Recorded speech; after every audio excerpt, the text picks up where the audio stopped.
Have you ever felt that no matter how much someone says they love you, still something inside you remains empty? Perhaps you have searched for that love in every look, in every kind word, in every attempt to please, and yet when you go to bed at night, the silence weighs like an ancient absence, an echo that comes from within, not from outside. It is as if a part of you was left behind, and you have spent your life waiting for someone to find it and bring it back. But no one can. No one will succeed because that part, that invisible piece, is yours, and it is waiting for you to choose it. How many times did you mold yourself to fit into the molds of others? How many times did you silence your pain to keep the peace? How many times did you look in the mirror, hoping to see the reflection of someone worthy of love, and found only demands, criticism, and rejection?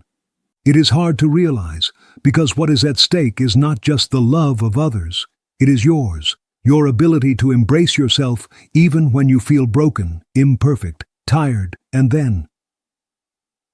The big question insinuates itself in your chest like an uncomfortable whisper. What if the love you hope for so much from others is precisely the love you have not yet learned to give yourself? You try to contain the storm with your hands, believing that if you are good enough, someone will come to save you. But salvation will not come from outside. The other person can only love what you yourself recognize, accept, and honor in yourself. This is the beginning of the journey, not searching for love out there, but returning step by step to the place inside you where everything began to hurt. From childhood, we were taught something dangerous, that to be loved, we must earn that love, as if love were a currency obtained only in exchange for obedience, sacrifice, or perfection, as if being yourself was not enough. Has this happened to you? Maybe you learned to be who others needed, not who you were. You made yourself strong when you were afraid. You showed yourself happy when you were broken. You made yourself invisible so as not to bother. All to be accepted. All to avoid being abandoned. And that lie so well learned became a prison, a gilded cage where love is conditioned, and you are a prisoner of your need to please. But there is something no one told you. True love is not earned, it is recognized, because it is born from the authentic, not the correct, not from the mask, but from the soul. When you love from need, you project a deficiency, and life, like a mirror, only returns relationships where you must continue demonstrating, begging, emotionally surviving. What if that way of loving is not love? What if it is just fear disguised as affection? Accepting this truth hurts, but it also liberates, because that is where the path back to yourself begins. That is where the door opens to a new way of being in the world, not to please, but to be. You were not born to earn love. You were born to remember that you already were loved before they made you forget it. Perhaps you never asked yourself why it hurts so much when someone doesn't choose you, why rejection paralyzes you, why you cling. Even to someone who doesn't know how to care for you. Do you know why? Because behind that desperation, there is no love. There is a wound that was born long ago, perhaps in childhood, in that moment when you needed to be seen, contained, validated, and you were not. And the soul, in its tenderness, confused deficiency with love. Since then, you became an expert in tolerating crumbs, in justifying absences, in calling what is barely attention love, in confusing anxiety with desire. If love hurts, you thought, then it must be real, because that's how you learned it. And here is the trap. If you don't heal that wound, you will continue seeking someone who will reactivate it, not out of malice, but out of unconscious necessity, as if by repeating the same pain you could change the ending, as if this time someone would do what they didn't do for you. But it's not about them, it's about you, about recognizing that you are no longer that defenseless child, that now you can choose differently, that you can give yourself what was previously denied to you. Have you ever wondered what would happen if you stopped chasing someone who doesn't know how to love you and started loving the part of you that was always ignored? That is where the alchemy begins, the moment the wound stops being destiny and becomes awakening. Do you know what the most invisible form of abandonment is? The one that occurs when you yourself stop being there for yourself, when you prioritize others so much that you forget what you feel, when you become everything to others and nothing to yourself, when you stay silent to avoid conflicts, when you smile while breaking inside. It is a silent abandonment, slow but lethal, because the message you send yourself without words is clear: my needs don't matter. And if you don't see them, how do you expect anyone else to see them? It hurts us when others don't choose us, don't care for us, don't stay. But what about you? Have you chosen yourself? Have you cared for yourself? Have you stayed with yourself in your worst moments? Many times we look for validation in the other person that we deny ourselves. We expect someone to value us, recognize us, give us that place we never gave ourselves, but the soul is wise and does not allow substitutes. And then the pattern occurs: the other person leaves or doesn't know how to love you, and you feel rejected. But the root is not outside, it is in the first abandonment, yours, not to blame you, but to invite you to awaken. Because when you choose yourself, when you care for yourself, when you speak to yourself with tenderness, something changes. The world begins to reflect that new bond with you, and what was once abandonment transforms into presence, yours. For years, they made you believe that thinking about yourself was selfish, that caring for yourself first was being cold, that setting boundaries was being mean.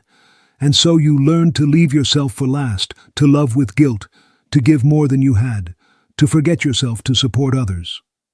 But there is a truth that hurts and liberates.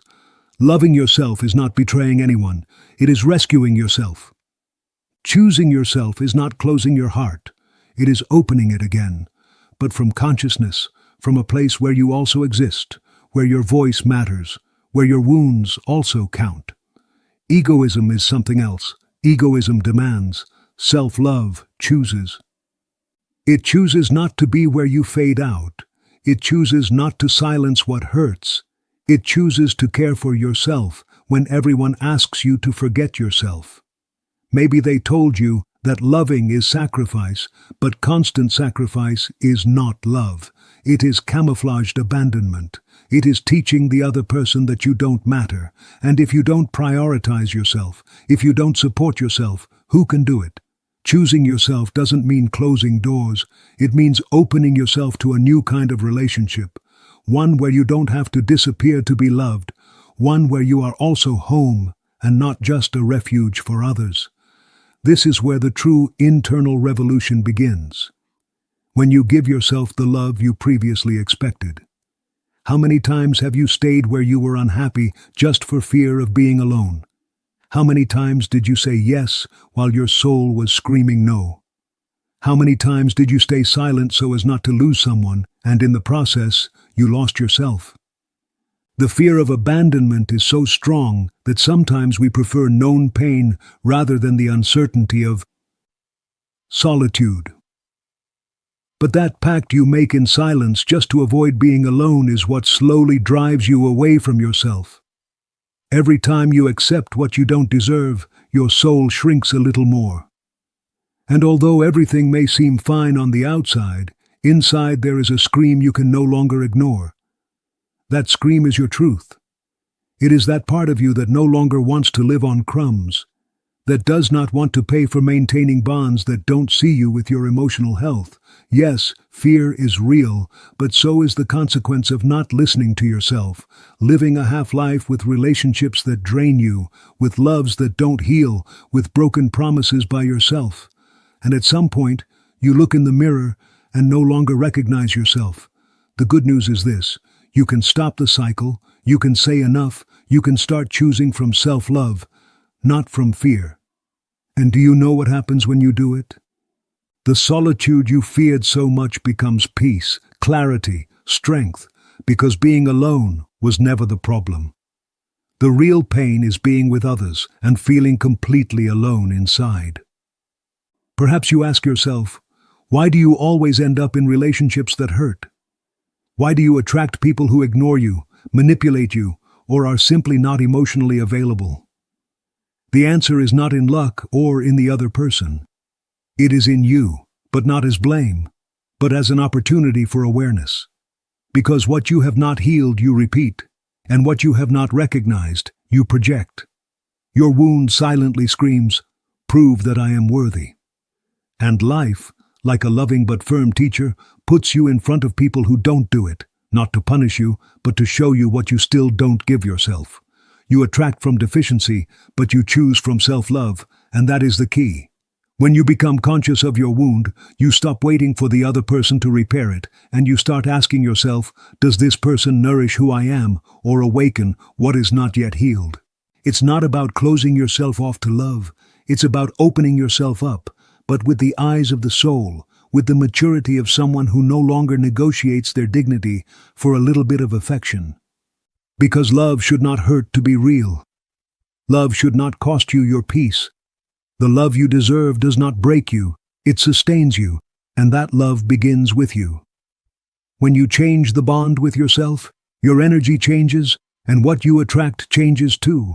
No longer from deficiency, but from fullness.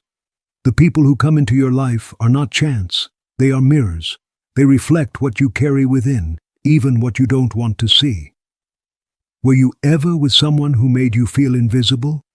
Someone who made you doubt your worth? Someone who seemed perfect at first but gradually showed they didn't know how to sustain your sensitivity? It wasn't a punishment. It was a message. Because every painful relationship comes to show you a part of yourself that still seeks validation, that still believes it needs to earn love, that still fears being left alone if it dares to show itself as it is. Jung said, "Everything that irritates us about others can lead us to an understanding of ourselves." And not just what irritates, also what you idealize, also what deeply captivates you, can be a projection of what you long to integrate within yourself. That's why when a relationship hurts, it's not just about the other person, it's about you. What you are allowing, what you are not seeing, what you need to examine within yourself, not to judge yourself, but to awaken. Because when you become conscious that your relationships are a reflection of your relationship with yourself, you no longer blame, you don't run away, you don't repeat. You start choosing differently, from love, not from the wound. The mirror doesn't lie, but you can decide what image you want to reflect from today onward. There is a silent sadness in those who have always been strong, those who support everyone, who don't cry in public, who say, "I'm fine," when they are crumbling inside. Perhaps you are one of them. Maybe you learned that showing your pain was a sign of weakness. Maybe no one was there when you needed it most, and your heart understood it had to harden to survive. And yes, you survived, but the price was high. You became so self-sufficient, so invulnerable, that even genuine love no longer knows how to reach you because you have built walls so high that not even you know how to tear them down. And here is the truth that hurts and heals. Being strong is not about not feeling. It is about allowing yourself to feel without stopping supporting yourself. That tear you don't allow yourself holds a message. That emotion you push down every day wants to tell you something. Here is a part of you that is still waiting to be seen. It's not about stopping being strong. It's about being complete, about embracing the child who still lives within you, about giving space to your humanity. Because real strength is not the kind that ignores pain. It is the kind that dares to feel it and continue walking with an open heart. Why does it seem that loving means disappearing? Why, upon entering a relationship, do you forget yourself, your passions, your silences, your own rhythm? Perhaps no one taught you that true love doesn't demand that you fade out, that it is not necessary to choose between being with another or being with you. That loving is not fusion, it is encounter, it is not absorption, it is respect.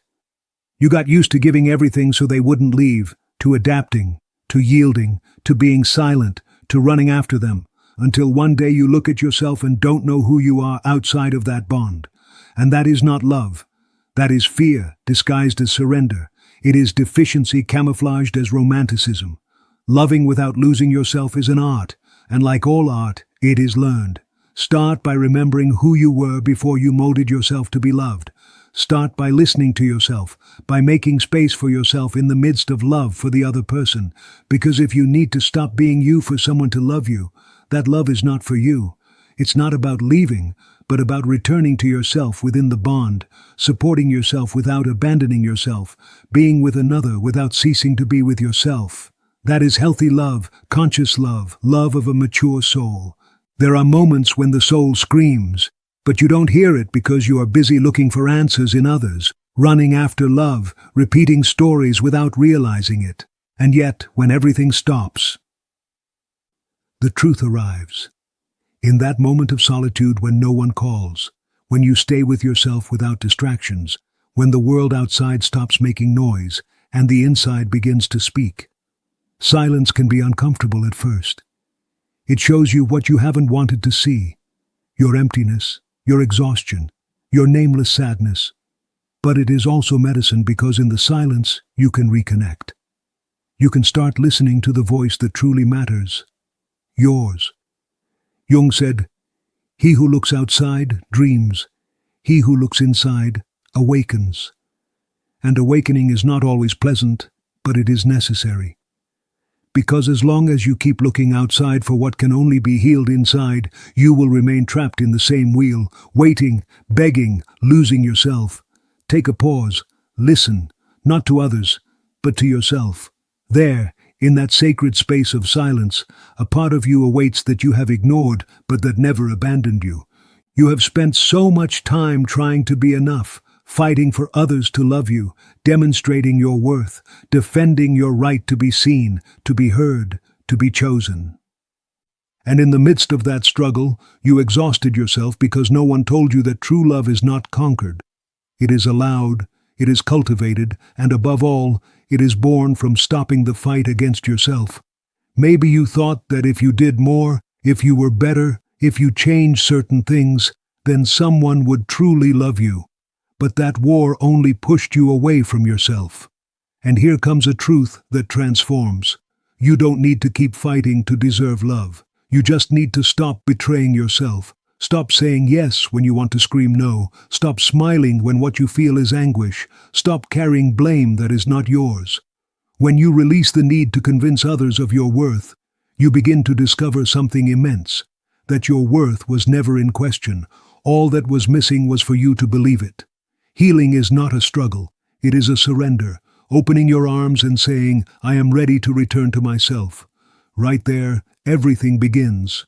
There are soul-breaking decisions that involve saying goodbye to someone you love, but who doesn't know how to love you. Letting go of a relationship where there is affection but not respect, where there is companionship but not real connection. And it's hard because the heart doesn't understand logic, because you want to stay even though something inside you is slowly dying. But there is a moment on the path where the soul whispers to you, "Choose your peace, even if it hurts, because staying there breaks you, because your love can no longer be sacrificed, because you are losing pieces of yourself just to sustain something that no longer sustains your essence." It is a strange grief, not for what was, but for what you imagined could be. You mourn not only the person, but the future you built in your mind. But on the other side of the pain, there is freedom, and that freedom is not the absence of the other. It is reconnection with yourself. You are not losing, you are returning. You are remembering who you are without that relationship. You are returning to that sacred place where you don't need to ask permission to exist. And then, in the midst of the silence, a truth emerges, clear as water. I prefer solitude and peace than company that makes me feel alone. There is one instant, and only one, in which everything begins to transform. It doesn't happen when someone chooses you. It doesn't happen when the past is repaired. It doesn't happen when that person who seems to fill your void finally arrives. It happens when you, with a trembling heart, decide to choose yourself. Choosing yourself is not an act of ego, it is an act of return. It is looking at yourself with compassion and saying, I am not going to keep doing this to myself anymore. I am not going to look outside for what I can only build inside. I am not going to surrender out of fear or silence myself out of habit. I am not going to beg for affection or justify absences. I am not going to live from the wound. I am going to start living from the truth. That choice is not easy. You will face your loneliness, your beliefs, your old ways of relating. You will feel like something inside is dying, and it is true. What dies is the version of you that thought it wasn't enough. And what is born is sacred. A new perspective is born, a silence that no longer hurts, an inner voice that stops whispering pain and starts singing freedom.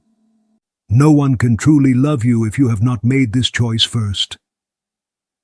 Because the truest love that will come into your life will be a reflection of the love you now decide to give yourself. It's not magic, it's not luck, it's not a sudden miracle. It is profound transformation. It is what happens when, after hitting rock bottom, you decide not to keep running away from yourself. When instead of seeking to be loved, you choose to be you, complete, imperfect human. Something changes. Not outside, but inside. You start speaking to yourself with tenderness, respecting your silences, stopping demanding so much from yourself, looking at your wounds not as punishments, but as doors that lead to the soul. And then, as if by genuine magic, life begins to reflect that new vibration. Healthier relationships, firmer goodbyes, more honest presences, and above all, a peace that depends on no one. Carl Jung wrote, "Your vision will become clear only when you can look into your own heart. He who looks outside dreams, he who looks inside awakens." Today you have awakened. Today you have chosen, and that choice changes everything. Because when you choose yourself with love, life also chooses you, and you flourish, not because everything is perfect, but because finally you are home within yourself. So tell me, are you ready to stop expecting everything from others? Are you willing to embrace yourself even if no one else does? Do you dare to look at yourself with compassion even on your darkest days? Because the only choice that changes everything is not that someone loves you. It is that you choose yourself every day, even when it is hard, especially when it is hard. And if this video touched something inside you, if a part of your soul felt seen, I invite you to do more than just watch. Leave me a comment with a word that represents what you are ready to let go of today. And if this message accompanied you at an important moment, consider leaving a super thanks to support this channel so we can continue creating more healing content. Your support makes it possible for us to continue touching souls and keep reminding people of the essential. Subscribe if you haven't already and watch the next video that appears on the screen. Your journey back to yourself is just beginning. Thank you for being here. Thank you for choosing yourself. We will see you in the next encounter.